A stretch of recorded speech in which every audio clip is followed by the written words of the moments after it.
കുറച്ചു നാളായി ഞാൻ വിചാരിക്ക ഇവരെയൊക്കെ ഒന്ന് ഒതുക്കണമെന്ന്.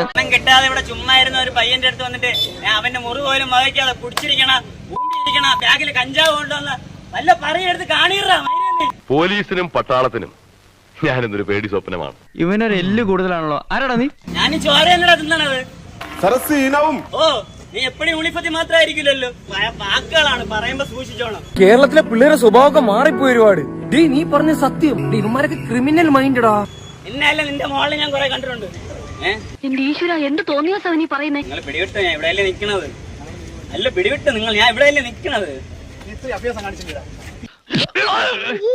അല്ലെങ്കിൽ തന്നെ ഈ നാട്ടില് ആവശ്യത്തിന് പ്രശ്നങ്ങളും കുഴപ്പങ്ങളും ഒക്കെ ഉണ്ട്. ഞാൻ മൂർഖനാ, കരിമൂർഖൻ.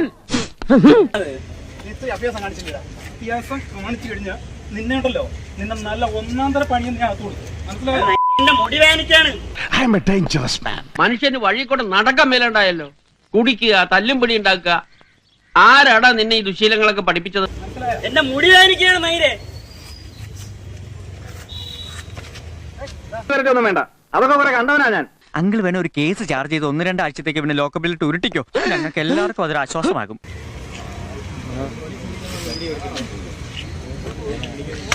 ആരാണ് ഈ വിദ്വാൻ? അവനെ കിട്ടിയ ചെവിക്കല്ല് നോക്കി ഒന്ന് കൊടുക്കാമായിരുന്നു.